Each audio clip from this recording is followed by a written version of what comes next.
Thank you very much, Program Director. Let me first thank the CEO of American Chamber of Businesses in Kenya for inviting me this morning. It is the second time that I have the honor to speak to this audience. I want to recognize also my dear friend Scott Eisner, the president of the Africa Center at the U.S. Chamber of Commerce. Your Excellencies, CEOs in the room, captains of industry, distinguished ladies and gentlemen, you chose a very specific theme for me to speak to, and that is accelerating the AfCFTA as a force for driving economic opportunity and transformation. The African Continental Free Trade Area, as you may be aware, has been ratified by 47 countries as we speak. Only one country has not signed it, which underscores the political commitment, as well, of course, as the legal commitment that the Assembly of Heads of States and Government of the African Union has to ensure that we fundamentally restructure Africa's economy in 20 years' time, in 30 years' time, and that we see a continent that is significantly more competitive regionally and globally. To achieve the economic transformation and opportunity that you have outlined in the theme, there, in my view, are only two requirements. One is industrial development, enhancing productive capacity, investing in value chains that power Africa's industry. And then, of course, the second is the AfCFTA, the trade rules that enable intra-Africa trade, intra-Africa investment to be enhanced and to be accelerated. The scope of the AfCFTA is wide. The ambition is deep. It is a trade agreement, when you think about it, that really lays a foundation for a common market, which is one of the objectives of the African Union, that in future, the African continent is organized on the basis of a common market. The AfCFTA includes protocols on trade in goods, trade in services, a protocol on investment, on digital trade, competition policy, dispute settlement, and soon we will conclude a protocol on women and youth in trade to address the important imperative of inclusivity, of benefits, of open markets. We all know the challenge of the African continent over the last 60 years. Fragmentation of markets, different rules for trade and investment depending on where you are on the continent, smallness of national economies, lack of industrial capacity, in some cases political stability that constrains the investment and job creation that we want to see. All of these challenges have cumulatively have constrained economic growth and prosperity on the African continent.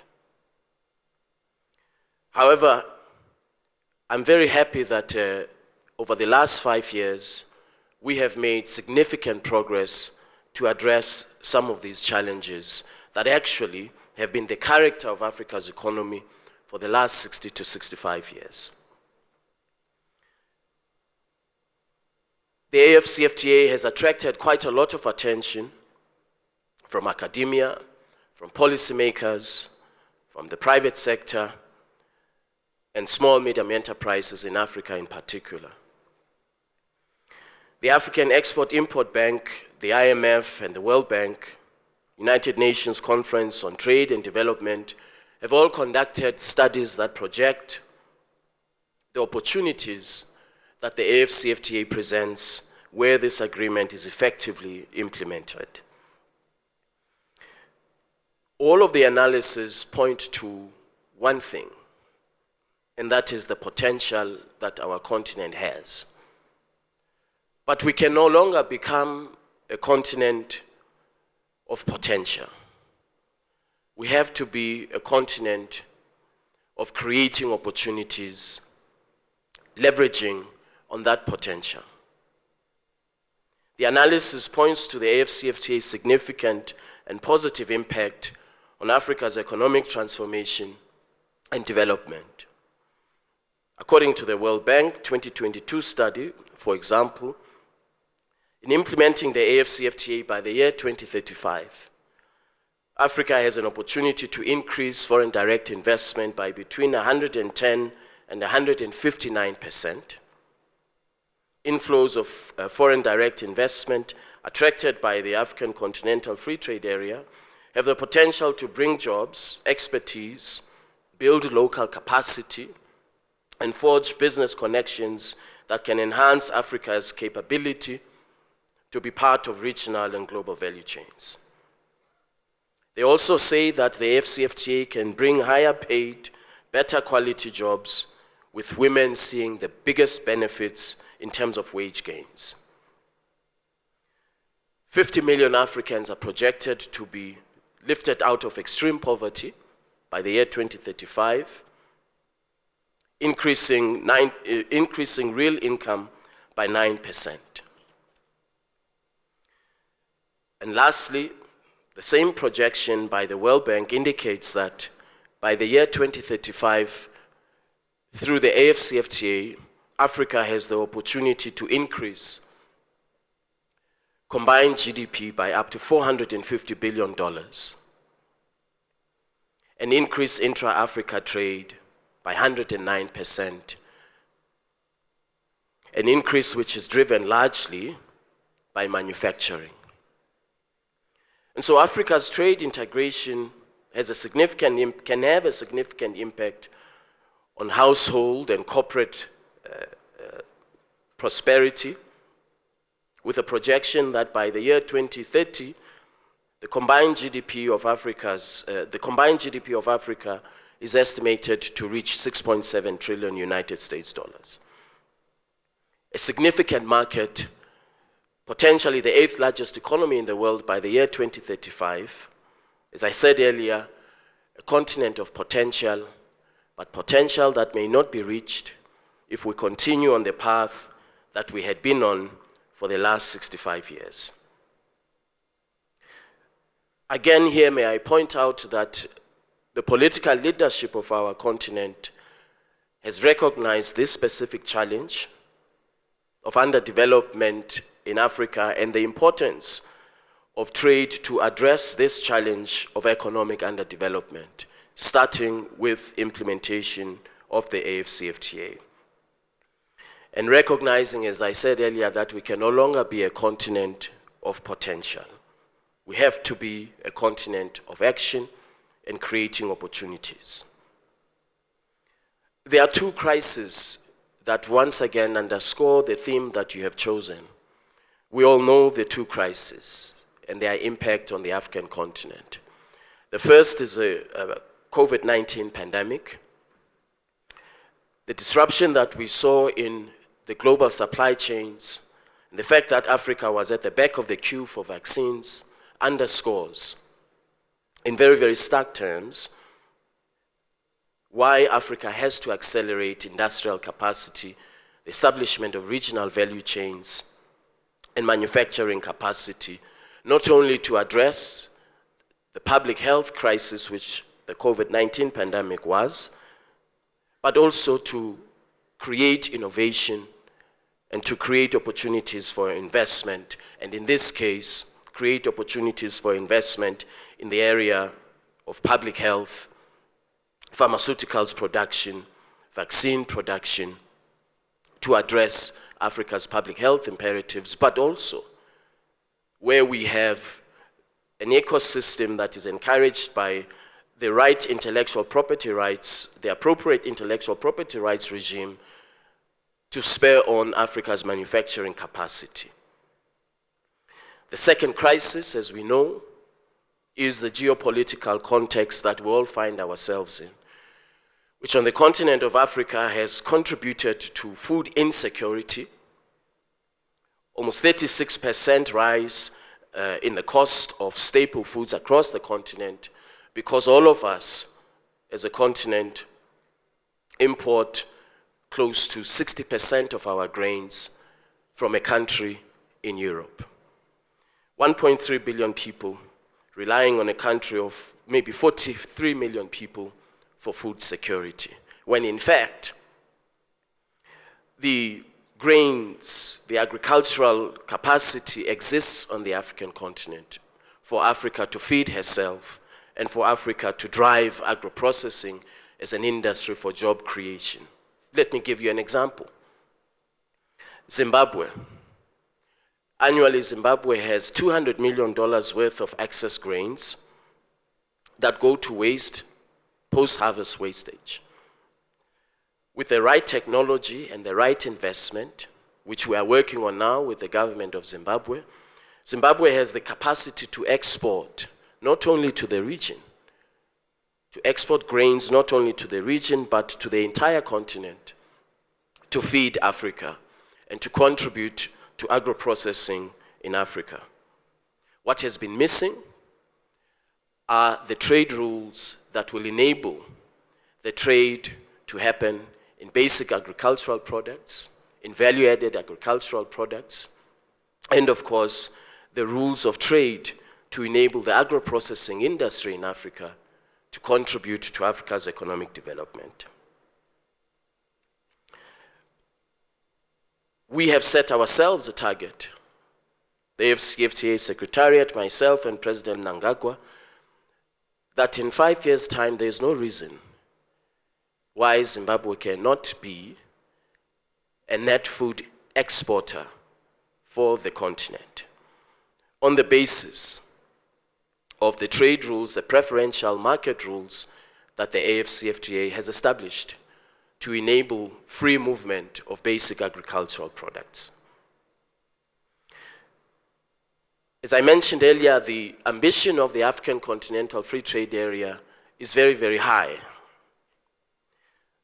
In the area of trade in goods, where there have been significant challenges for many, many decades, if you wanted to invest as an investor, whether in the auto sector, you want to invest in West Africa, different rules of origin or local content rules applied. Africa trades over 5,000 products. These 5,000 products before the AfCFTA were traded on the basis of national and regional rules of origin.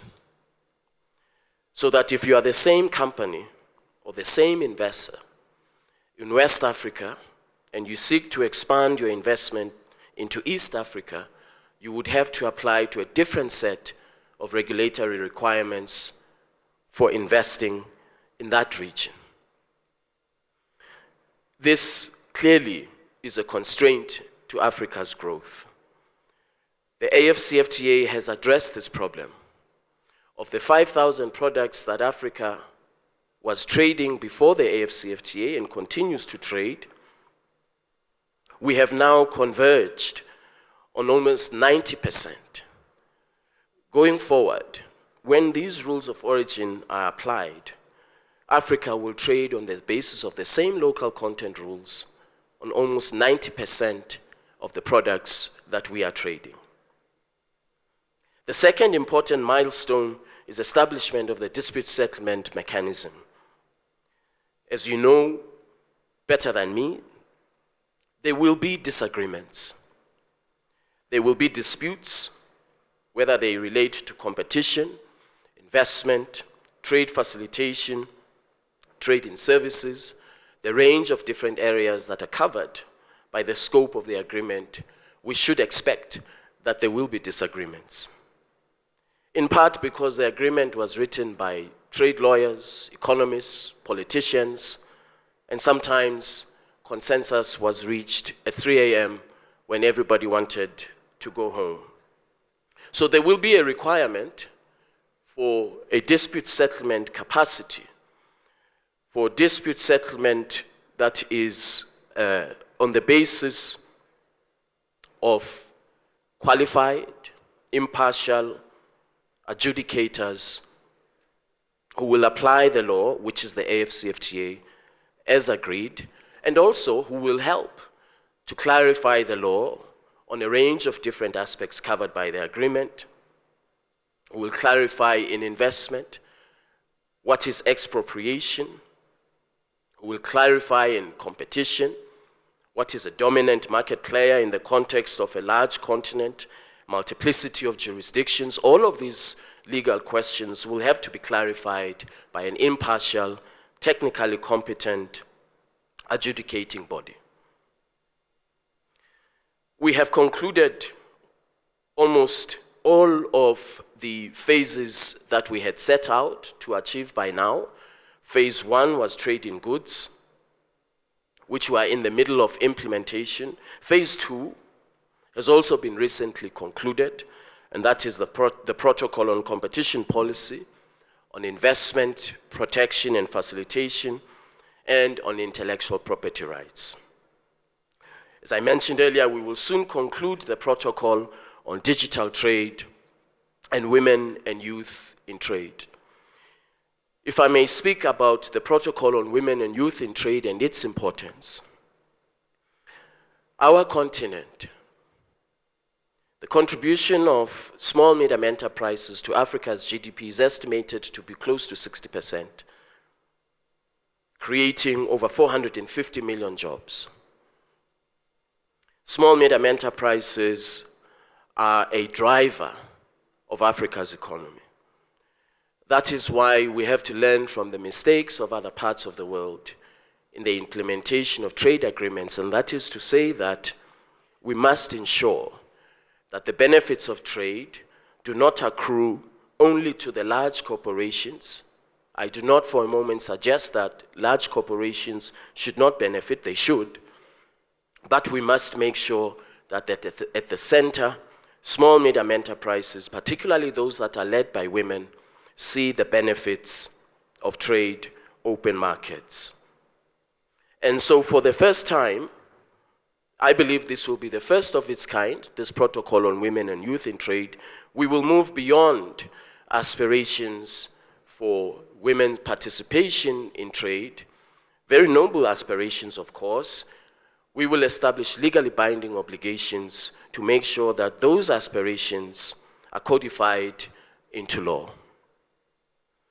May I conclude by setting out a few examples of why I believe our continent is on a path to meet the challenge that you've set out in the theme, and that is economic transformation.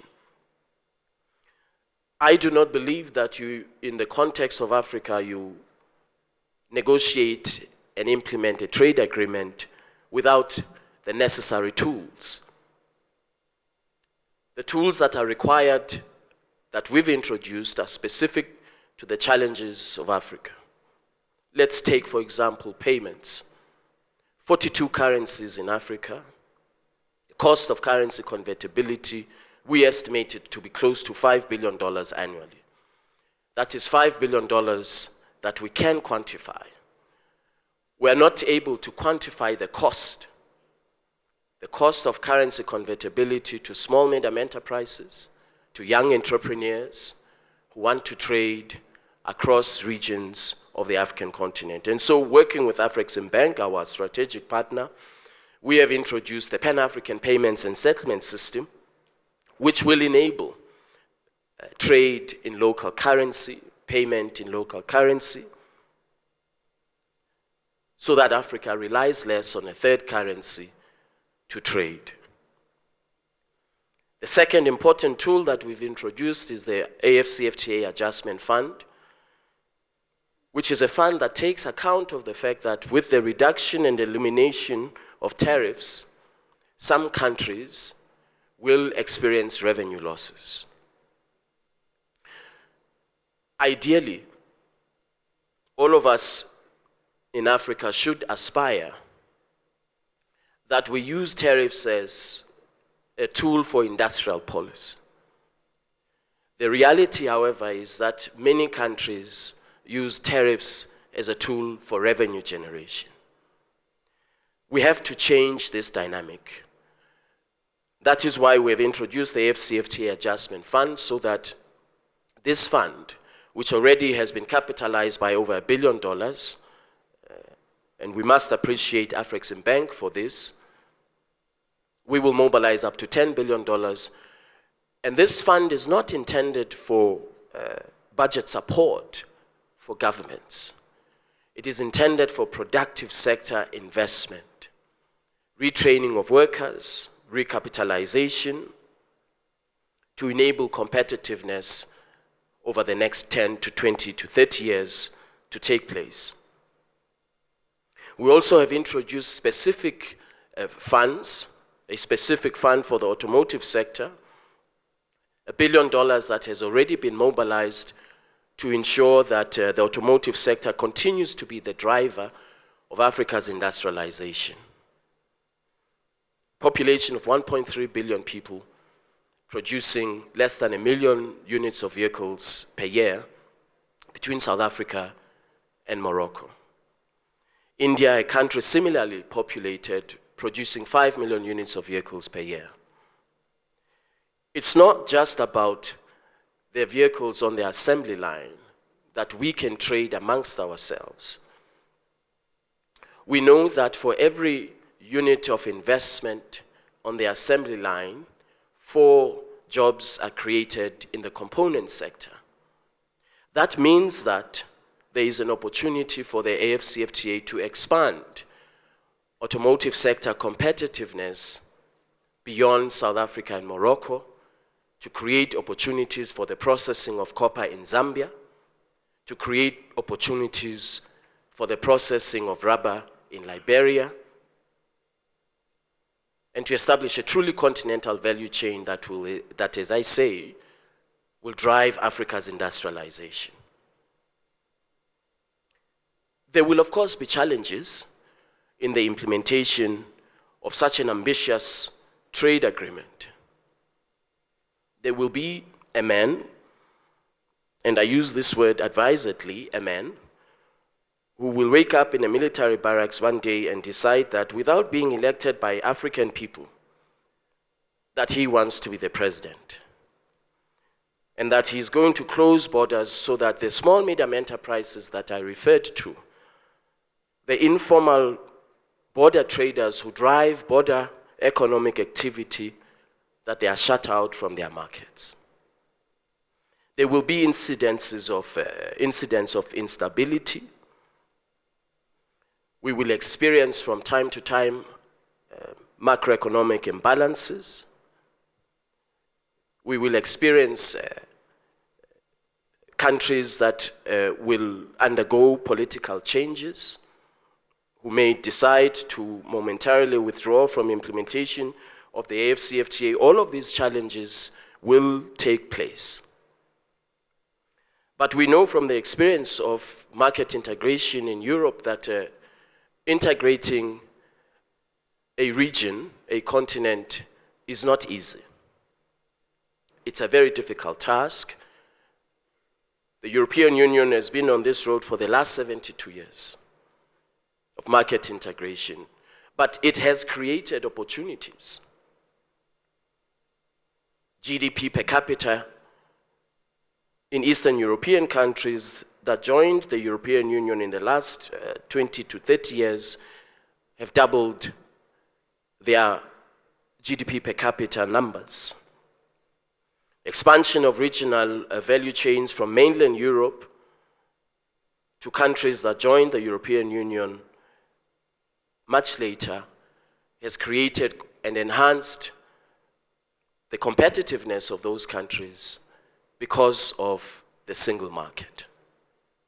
And so whilst there will be these challenges that I point to, including differentials in levels of economic development, ranging from a GDP per capita of $100 to a GDP per capita of $25,000 on the other extreme, these differentials will be with us for some time. But I do believe that we have taken the first step in establishing a legal construct that, when you think about it, is actually a foundation for a common market.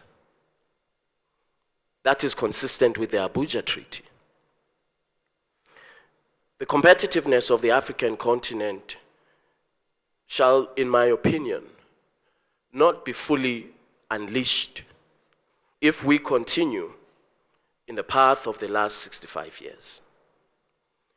As I noted before, I do not believe that there is a single country in Africa that on its own can be globally competitive. It is only when we integrate our market and leverage on this potential that all of us agree we have, that we can become globally competitive. So I wish to leave you with this thought that the AfCFTA is not just a trade agreement, which it is. It is also Africa's last opportunity to dismantle the colonial economic model that we inherited and that we must acknowledge we sustained for the last 65 years. I mentioned the example of the auto sector, agriculture, agro-processing, as some of the opportunities, including in the area of infrastructure, where we would invite investors to work with us to unlock the potential that all of us know is there. And so I leave you with, again, the projection of the World Bank, and that is by the year 2035, where we implement this agreement effectively, we have an opportunity to lift 100 million people out of poverty and contribute up to $450 billion to Africa's combined GDP. That, certainly in my view, is a challenge worth confronting. So I thank you very much, and I wish you very good discussions over the next 2 days. Thank you.